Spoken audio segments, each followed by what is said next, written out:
So we're shifting now to, we've got two sessions left today. Our next panel followed by a closing keynote from Alex Weinert at Microsoft. But if I can ask Lydia and the rest of the panel, you can turn on your video and your microphone and come on in. This next panel is going to be looking at identity and authentication and how it ties to more secure, inclusive, efficient financial services.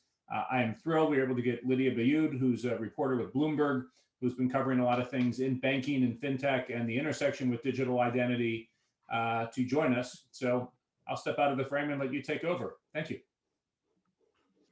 Great, thanks, Jeremy. We've got a great panel of folks from government and industry who are here to talk about their perspectives on the intersection of digital ID and financial services, from inclusion to efficiency and adoption.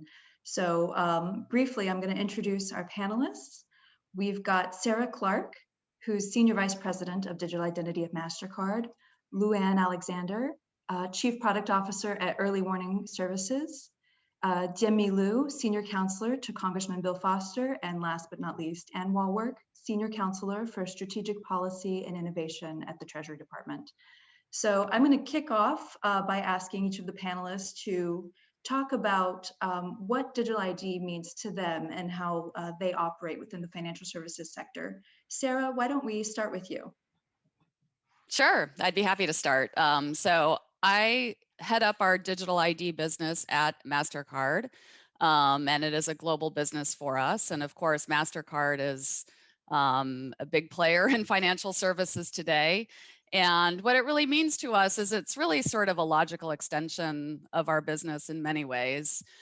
So, you know, of course, each and every day as we run 178 million transactions a day across 210 countries and 2.5 billion cards, we have a lot of sophisticated cybersecurity detection, you know, capabilities and, you know, other intelligence that we use to fight cyber fraud each and every day. So extending that to get into offering identity verification sort of as an adjacent service to our offerings is something we're very much doing, and we think that adds a lot of value to our current customer base. But our true sort of North Star is we're looking to use our experience and expertise with a governance framework and sort of our global capabilities to bring to market what we see as a transformation with respect to the user experience around identity.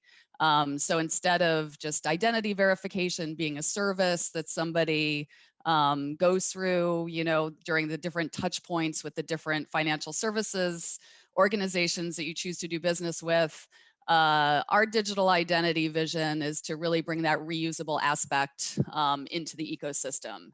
And to do that, we need to provide a level of consistency. And that's where we're going to put the power of our experience with governance, with interoperability, as well as to really inject a layer of data privacy into the ecosystem. So that's what it means to us: globally interoperable, reusable digital ID with strong governance. And that's really the North Star of what we're working towards at Mastercard.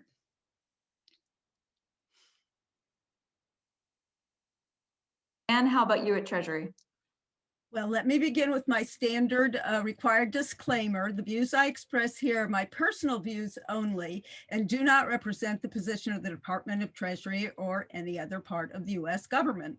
That said, I do work in Treasury's Office of Terrorist Financing and Financial Crimes, TFFC, where I focus on innovation and right now particularly digital identity from both the national security combating illicit financing perspective and from a financial inclusion perspective.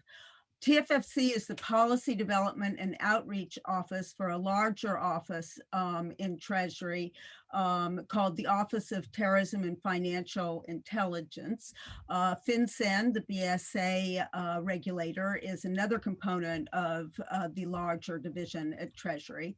But TFFC is charged with identifying as a policy shop the illicit financing threats to the international financial system and developing strategies and initiatives to address them. So as the policy development and outreach shop, for Maine Treasury. We're interested in supporting the adoption and use of trustworthy digital identity solutions, both as a power center for good, enabling people to access safe, fit for purpose digital financial services, and as a tool for combating illicit financing activities. And as so many of the preceding panels and discussions and keynotes have highlighted, the COVID-19 crisis and the importance of social distancing has really brought home the need for all of us, individuals, businesses, governments, NGOs, to be able to conduct safe, secure financial transactions remotely, which means digitally, online, or in-app. And trustworthy digital identity solutions are an essential driver of all of that. So as part of the Treasury Department's larger commitment to support responsible innovation in the financial sector, we are very interested in supporting digital identity solutions that can help people get access to transparent,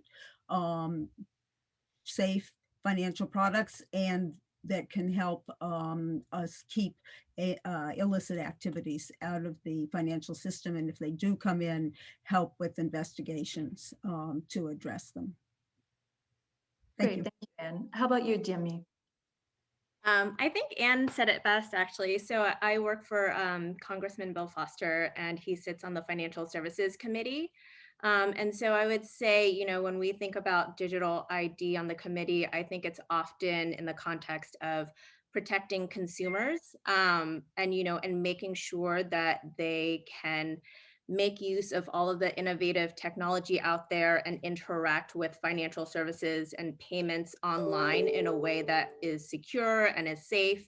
You know, every day we hear about more stories about how hackers and breaches are on the rise, and the methods of attack are getting more sophisticated all the time.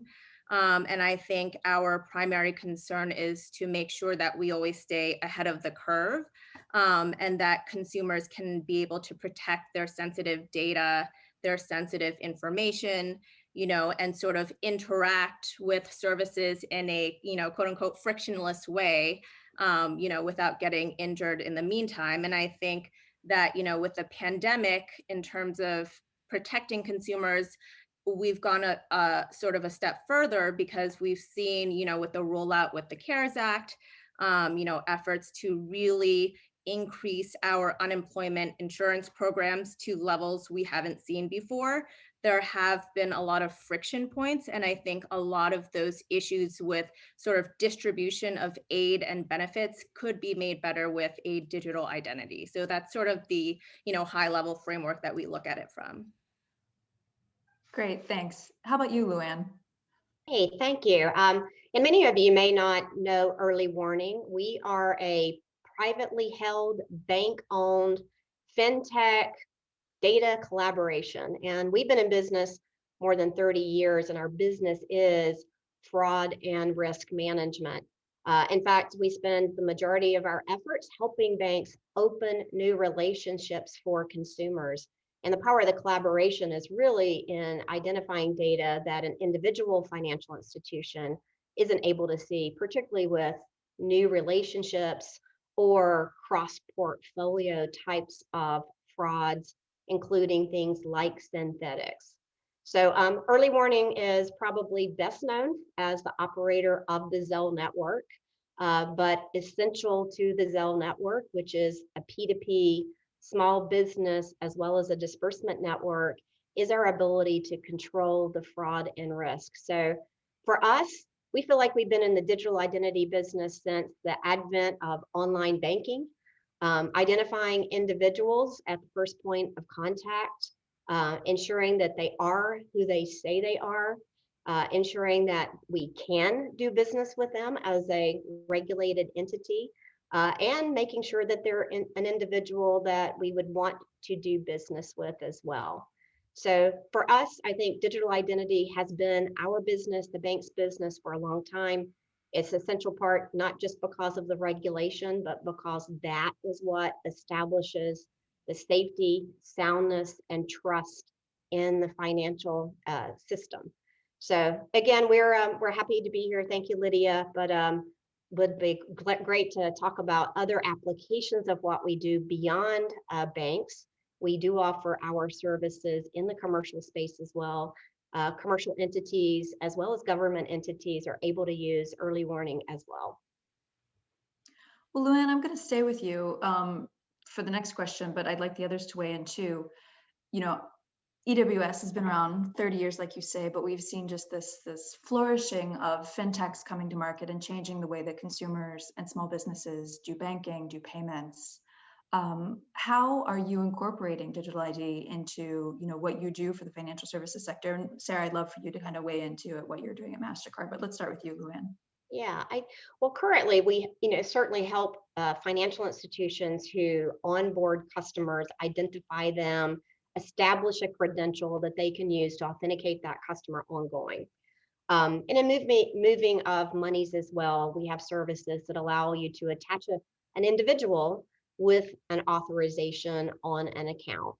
But for us, I think there's great opportunity given the wealth of history, the identity proofing that financial institutions have been through, to think about how banks might be able to play in a digital identity space beyond what they do today. One, I think that trust in your financial institution is going to be critical for a digital identity solution. I think the verification of data and the high assurance of that data with a financial institution is another opportunity for us. And of course, fraud and risk management systems, which are continuous at our financial institutions and certainly within every transaction, every interaction. And financial institutions certainly have that critical mass to get something like that in the commercial space. So again, I think it's a natural extension, perhaps not only for our banks in doing the business of maintaining accounts and facilitating transactions, but also extensions into other spaces would be an interesting space for us to think about. Yeah, I agree with that. I definitely agree with the comment and the sentiment that digital identity extends far beyond financial services. And even though Mastercard, I mean, we're a fintech, a large fintech, I would say, but and our traditional card business plays within financial services. Our digital identity business extends far beyond financial services. There's a whole wealth of use cases out there, like pretty much everything we do in our lives could have more trust and oftentimes needs more trust injected into it. So we're looking at a whole range of use cases, and we're engaged across, a very horizontal swath of the overall market when it comes to digital identity. But that grounding within financial services and all the rigor that does need to go into vetting those accounts definitely creates a very solid, framework to build upon for the future of digital identity. And some of the fintech related,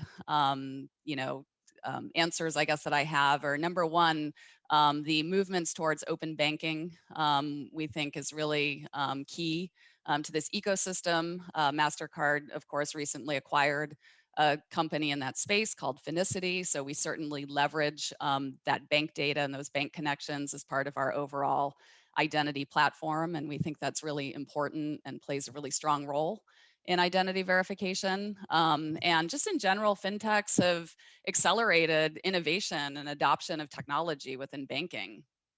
So, over the past few years, a lot of these methods that, several years ago just, didn't seem ready for prime time have really become very quickly solidified in market. And there's just so many more tools that can be layered into a really good digital identity product that really, a few people mentioned that the outcome really needs to be more security for the individual. I mean, at the end of the day, we're serving individuals and, being able to conduct their lives in a way that's easy and secure and that respects their data privacy. And there's just so many innovations now that can be used. And a lot of that, I would credit to fintechs for sort of pushing the envelope, adopting new technologies. We see neobanks with completely transformed onboarding processes. that have very nice metrics around safety and fraud and user experience. So all of that is in the end really great for the individual, for real people that need access to better tools to prove they are who they claim to be. So I'm going to come to Diem-Mi and in a second, but Sarah, can you give an example? Because you raised the open banking example, and I think that there's a lot of innovation happening around account data. And when we're talking about using that sort of data in the context of ID verification or just having some sort of digital ID, can you kind of just give a quick overview of what you envision, or maybe you have a product that's already out there in the market that you can briefly talk about? Yeah, so I mean, part of an identity proofing process might be you scan your government issued ID, bouncing that data off the root of trust and what have you. But if you think about the banks, they have very strong KYC processes. They've been under regulatory pressure, fraud pressure. I mean, Luann can speak to this much deeper than I can, but it's also an area that I've worked in quite a lot. And obviously the banks have processes that are unrivaled really in the overall market when it comes to identity proofing. So the concept that you as an individual have a bank account and that bank knows your identity in a really strong way is certainly a good anchor for being able to contribute to your digital identity and being able to prove who you claim to be. So one of the ways we at Mastercard are leveraging that is through our recent acquisition of Finicity, who plugs in to the various banks in a way that as part of sort of onboarding to your digital identity wallet, you can provide your banking credentials as part of that process, and that can ensure that you're the owner of a bank account and can confirm certain things about you straight from the bank you choose to do business with. So this just strengthens the overall sort of level of assurance of an identity that can then be associated to me, and that I can then share to a universe of relying parties, whether they're also in financial services or healthcare, education. There's a whole range of ways that you need to prove that you are who you claim to be, so that there can be more trust in the ecosystem. And having an anchor towards your bank playing a role in confirming that just makes the level of assurance that much stronger. Great, thanks. So Anna and Diem-Mi, you both mentioned sort of observing some of the frictions that have resulted during the COVID pandemic. And I know some of the previous panels have also touched on this, but it would be really good to get your perspective there. And also, how you're thinking about going about consumer protection, consumer aid, as a result of that, and sort of what use cases developed out of the situation we're all going through. Yeah, well, from my perspective, I mean, in the past year, we have just spent, a considerable amount of time really just trying to get money and aid into the hands of, consumers and families that really need it during this time. And, working in the office of a member, I deal with constituents and I hear from their concerns and their questions from, stimulus payments. Why haven't I gotten my unemployment check? And so I just saw firsthand that there are certainly, a lot of friction points in terms of trying to get billions and billions of dollars to people really quickly and efficiently, and at the same time making sure, for example, it doesn't go to dead people or, fraudsters and bad actors and people, who shouldn't be receiving that money. And I think that having a digital ID would be very helpful, with trying to solve that issue and making sure that sort of there's a more seamless financial pipes to sort of get money and aid flowing to where they need to go. I think another aspect of the COVID-19 experience that has been, interesting is that we've seen a lot of market volatility. We've seen the rise of day trading, cryptocurrency, and all of these sort of new, I mean, they're not new, but the sort of resurgence of, day trading and volatile markets. It has raised some new questions about hackers, criminals who are trying to breach people's trading accounts, that they're now self-directing, whether it's on Robinhood or any kind of trading platform. And we obviously want to make sure that we have, secure accounts for folks. And so that's a new sort of consideration that I think has come out of COVID.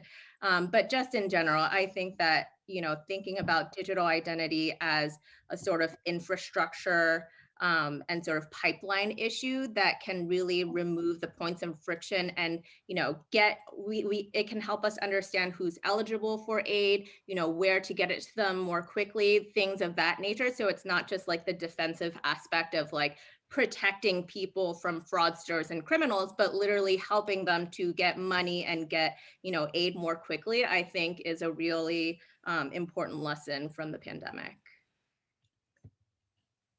Anne, how about you? Well, I couldn't agree more with everything that has been said by the three other panelists. I do want to loop back to your initial question to the private sector identity service providers and about kind of the role of digital identity in supporting fintech, and go a little bit negative here. We're obviously very supportive of responsible payments and innovation and fintech. I do think when we're talking about fintech and new services, it's very important that they be able to understand the regulatory context that they're entering into and comply with the identity and verification at onboarding, and also as it relates to being able to meet some of the other requirements in terms of knowing who the sender is and who the recipient is, in particularly the digital asset or crypto asset environment. But yeah, I think what everyone is saying just really highlights the need to have interoperable, portable, trustworthy digital identities under governance frameworks and trust frameworks with technical standards that allow both the financial institutions, the policymakers and regulators, and in fact, the potential US government departments and agencies that could also be customers for these kind of modular portable identity services. As people have noted, we don't have a national identity service, but we have a lot of potential resources and components, and I think government and the private sector need to work very closely together to support the implementation and growth of a healthy, trustworthy US digital identity ecosystem. And I think that clearly the Hill plays, and speaking personally again, clearly the Hill plays a vital role in understanding digital identity solutions as part of our basic financial sector infrastructure, and as a matter not only of equitable access and economic growth, but also national security. And our office kind of sits right there as a policy matter with concerns about all of that. Hey, Lydia, if you don't mind, can I chime in a little bit on that? I think as we launched the Zelle product, I think one of the things that we absolutely came to understand is you have to spend time educating consumers. As you might recognize, Zelle as a P2P network is very different than Sarah's Mastercard network, right? It is a irrevocable payment designed for people who know and trust one another, and it doesn't carry purchase protection. So I think the same thing is happening here with digital identity as well. I think consumers are very prone to use something that makes it fast and makes it easy. I think consumers are very attuned to just clicking on terms and conditions and not truly understanding the ramifications and the security issues of the tools that they're using.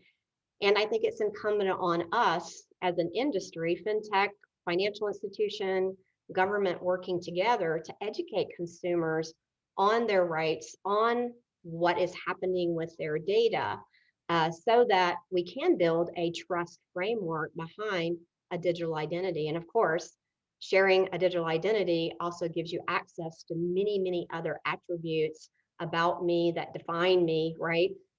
Many that are private that I would not want to put into a network or offering that doesn't provide these protections. So again, I think we're looking for something that consumers can trust, consumers can easily understand. It makes their life easier, but also gives them control and gives them the privacy protections that they need without having to become a lawyer to understand whether they have them or not.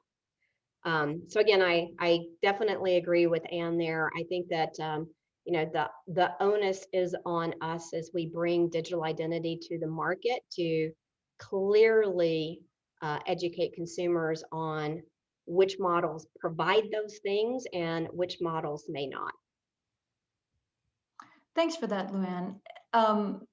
You've all raised the issue of privacy, and one of the most interesting aspects, I think, about digital ID is the ability for consumers to have greater control, the promise that consumers will have greater control over who they share their info with, how much info is shared, and in what use cases. It would be really good to, and yet at the same time, as other panels have mentioned, we've seen the SolarWinds hack as sort of an infrastructure-wide threat. And I mean, any one of us could probably name a retailer where our identities have been compromised. How are you all approaching privacy and cybersecurity standards from your industry to make sure that, when you're trying to educate consumers about what is digital ID and why you should trust it, how are you working towards that path? Maybe Sarah, we could start with you. Yeah, that is a foundational aspect. And quite honestly, it's one of the reasons I joined Mastercard to lead the business here, because of the very stringent rules that Mastercard already has in place with respect to data privacy. So our digital identity business is built around very strict guiding principles on that front. In some countries, part of that's regulated and some not quite so much. It's certainly an emerging trend, but regardless of that, that's an unmovable guiding principle that we have. So we reject the concept of creating a honeypot as part of this solution. So we believe, like you said, somebody should own their own digital identity, and that's meant to, in part, transform the industry away from this situation where you're sharing a lot of data with a lot of different companies, and they may or may not have the best practices in place. And of course, we've seen that kind of collapse with data breaches. So it's absolutely foundational to not recreate that situation with a well put together digital identity framework. Customer consent and transparency is key. So when I'm, signing up, for maybe a travel scenario, it would make sense to me that I'm sharing something sensitive, potentially if it's international, like my passport data. But it's certainly something I should be aware of. And that's something that would make sense in that scenario. But if I'm buying alcohol, do I really need to provide that merchant with my, driver's license number and other sensitive info? No, probably not. They need to know, and they need to abide by local regulations for age verification. So there needs to be a standard by which that information is passed to them, but that can be implemented so that it preserves my privacy as an individual. So that is really the kind of cornerstone to our product strategy. And, part of the value that I think we really bring to the ecosystem is that experience in a governance framework and a trust framework where the rules of engagement are clear, both to the individual and to the different parties that participate in our digital identity network. Yeah, I would say too. I think you've seen some recent publicity that banks are beginning to provide some of that visibility to consumers. So fintechs who really truly got the aggregator model started in good ways, right? To share your financial information that was locked in your bank with a financial service provider, a broker, or a financial advisor. But sometimes those connections were made years ago and consumers forget about them. And in fact, I would tell you my own experience is that as well. But so banks are trying to provide some visibility to their consumers to remind them who they have given permission to access their financial data and to give them the ability to remove those permissions at will. So I think Sarah's very right. And first, it's being very clear about what data is shared and have the consumer understand how it's going to be used, and then have that clarity about how long those permissions are for, have that clarity about it being revocable at the customer's wish. And I think all the tools that are in the marketplace today need to really truly focus on what are the consumer's needs in protecting not only their data, their ability to make sure that data is accurate, but also to manage the permissions that they're providing in the marketplace. I think we also have an opportunity to, as Sarah said, with age verification. You don't need to know my birth date. You need to know whether I am of age to contract, whether I'm of age to buy alcohol, whether perhaps I'm of age to enroll in the armed services, but not necessarily do you need to know my birth date. Similar for Social Security verification, might need to verify it, but not share it.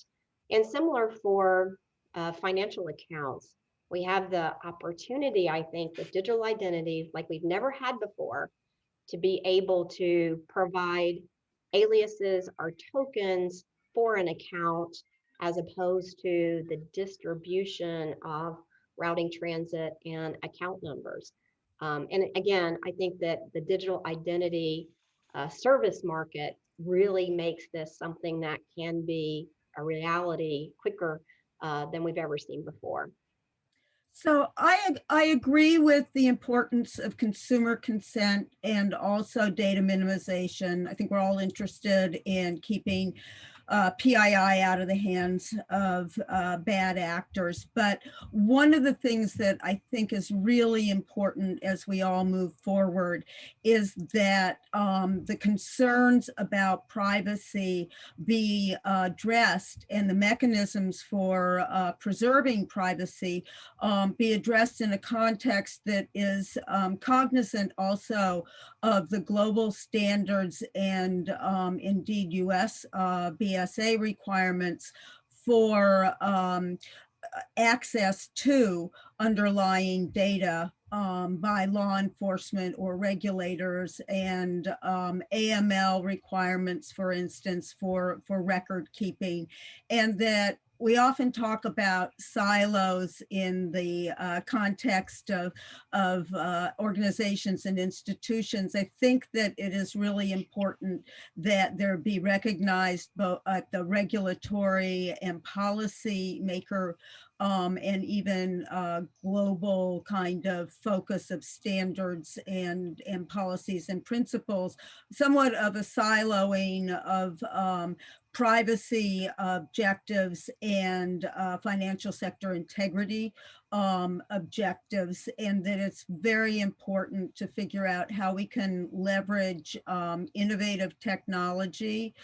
And here I'm a great optimist, but I really do believe that innovative ways of querying data to get yes, no, I think Sarah was alluding to those and very clearly that there is technology both in place now and in emerging kinds of developments on it that can allow for, if we talk to each other, both in terms of policy and regulation and global standards, and also financial institutions and privacy and consumer kind of usability and comfort, and AML compliance, sanctions compliance. We really need to keep these two areas, and I would add cybersecurity as well, in mind, when we're both developing products, but also thinking about policies and regulations and indeed assurance frameworks, that they need to include all of that. Yeah, and I definitely agree with consumer protections that need to be in place. Now, I do think from a policy perspective, we need to be very careful. It's digital identities a very nascent space. It is a voluntary space, particularly for identity providers. And I think we need to be careful not to overburden the identity providers with excessive liability, for instance, or the obligations as a financial institution might find itself under the Fair Credit Reporting Act as a provider of data. I think we need to be very careful that we don't um, put so much burden on a digital identity provider that we kill the product before we get to see its benefits in the marketplace. So I would just caution us: yes, security; yes, privacy; yes, great education for consumers. But I think the liability model and some of the obligations for data accuracy, we've really got to work that through our private contractual processes and see what works before we add policy on top. Well, I actually would strongly question whether in fact that's anything new. Whenever you have a third party service provider for a financial institution, there are contractual relationships. That doesn't ever impact the obligation of the financial institution to comply with the AML, CFT, consumer protection, whatever the requirements are. So I think that's a different issue than in part what I was talking about. But I would just urge you, TFFC does lead the U.S. delegation to the Financial Action Task Force, which is the global standard setting body for anti-money laundering, counter-terrorist financing, proliferation financing, regulatory and operational and legal measures. And all of these standards are implemented in individual countries through their own legal frameworks, but those legal frameworks do comply with the global standards, and they're assessed against them.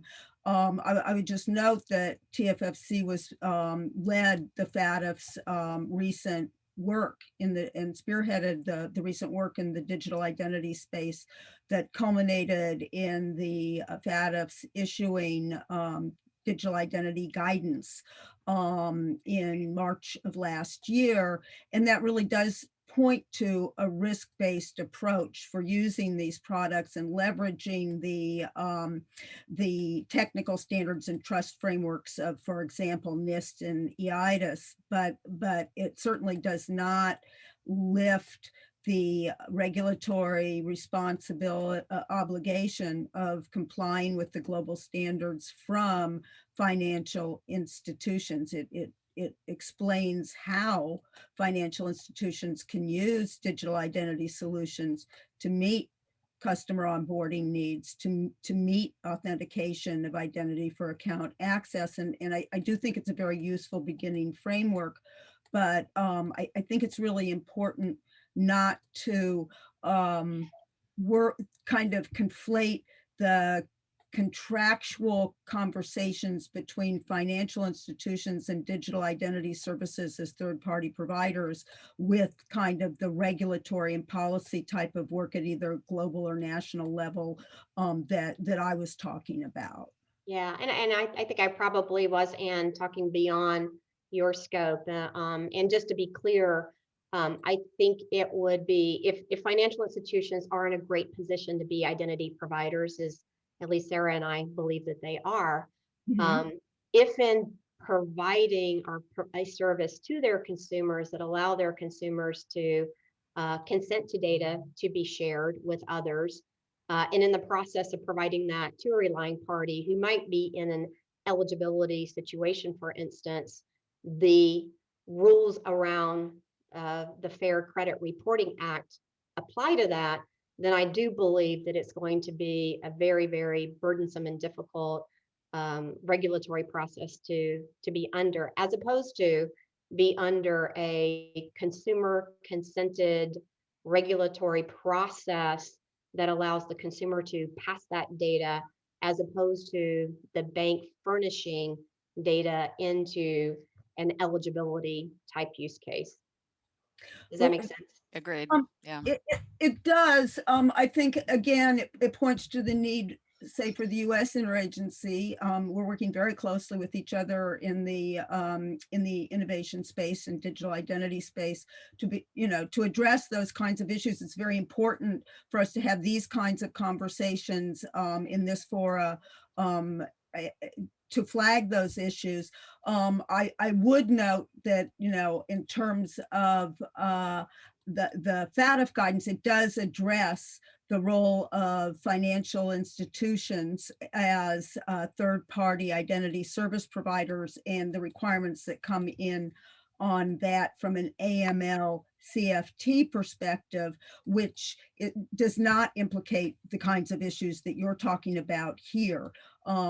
Again, I think this goes to the to how innovation really requires us to enhance our dialogue both between government and the private sector and within regulatory agencies, so that the AML folks, for instance, are aware of what kinds of issues may be coming up under the Consumer Finance Protection Bureau's purview, and looking at the whether in fact, when you're talking about a digital identity solution that is being used to identify and verify identity at onboarding, whether that, what authorities across the different financial sector regulators that implicates, and if there are ways of addressing it under the current regulatory regime,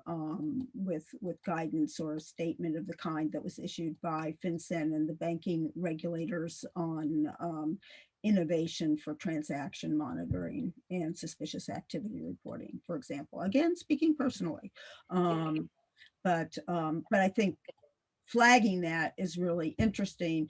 From where I sit, it's interesting, but not terribly relevant in terms of wanting to have trustworthy digital identity solutions that we can kind of look at what you're doing from a level of assurance perspective for identity proofing and enrollment and credentialing, authentication, interoperability under the NIST standards. That's kind of what we're looking at. But clearly there does have to be a level of consumer consent, but you're talking in a sense about having the identity provided to the individual. I'm talking about a financial institution relying on that identity that the individual is providing in a digital form to comply with Bank Secrecy Act in this country obligations. Thanks, Anne. We just have a minute left, and real quick, I want to jump in with Diem-Mi. Since you worked, on the Foster bill on digital ID, I wanted to get a quick update from you. When do you think it might be reintroduced, and sort of what's your outlook about how that bill might move forward? Briefly. No, absolutely. We are hoping to, introduce it hopefully in the first quarter of this year, but pretty early on in the Congress. And, we have a great partner in Representative Katko.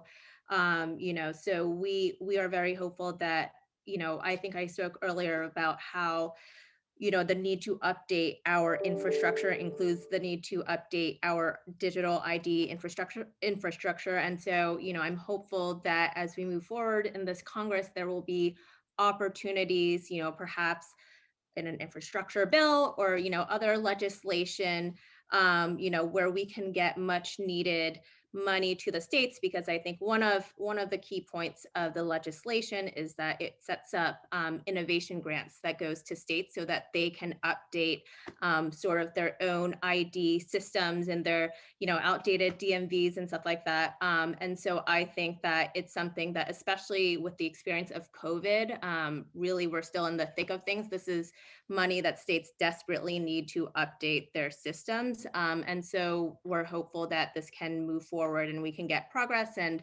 more partners this year. So we're very hopeful for the legislation, and we're looking to partner with folks, and hopefully you'll be hearing good news and a rollout pretty soon in the future. Great, thanks, Diem-Mi. Would love to keep the conversation going, but I'm going to turn it back to Jeremy. Thank you all. Thank you. Hey, thanks, Lydia, Ann, Demi, Sarah, Luann. Great discussion, great panel. Really appreciate you all taking the time to join us today.